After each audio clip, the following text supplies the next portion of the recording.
Hi అండి. నేనైతే మొన్న తలమలలో వెళ్ళినప్పుడు అయితే కొంచెం కూర అయితే సైడ్కి తీయించుకున్నాను అనమాట. ఆవిడ చెప్పి ఆ కూర అయితే కొంచెం కారం అయితే వేసేసి కవర్లో పెట్టేసింది కలిపేసండి. అది ఇంటికి వెళ్ళి వాష్ చేసుకొని అయితే వండుకోమని చెప్పింది. ఆ రోజైతే నేను ఉండలేదండి, నాకు ఇంకా అవసరం లేదని చెప్పేసి.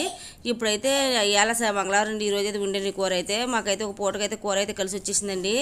ఫస్ట్ అయితే నూనె వేసి నూనె మరిగాక ఆయన అన్నీ వేసి పచ్చిమిర్చి వేపేసింది. తర్వాత అయితే ఈ చికెన్ అయితే మళ్ళీ ఇంట్లో వచ్చి నేను ఆగలేసాను. ఉప్పు కారము పసుపు వేసి ఆగలించాను కదా, కొంచెంసేపు ఉడికింది, ఒక అరగంట సేపు. దానివల్ల అయితే కొన్ని వాటర్ వేసి కూర అయితే నేను ఉడికించానండి. ఎందుకంటే ఆగలేకపోతే 2 రోజులు ఉంటే పెద్ద బాగోదు అనిపించింది. అందుకనే ఇంటికి వచ్చిన వెంటనే కొంచెం శుభ్రం కడిగేసి 4-5 సార్లు కడిగేసి దాంట్లో కొంచెం వాటర్ వేయలేదు, అదే వాటర్తో అయితే ఉడికేసిందండి. తర్వాత అయితే లాస్ట్ ధనియాల పౌడర్ జీలకర్ర పౌడర్ వేసేసి మళ్ళీ ఒక 10 నిమిషాలు ఉడికించానండి. ఆల్రెడీ ఉడికిపోయింది కాబట్టి కొంచెం మెత్తగా ఉంటుంది.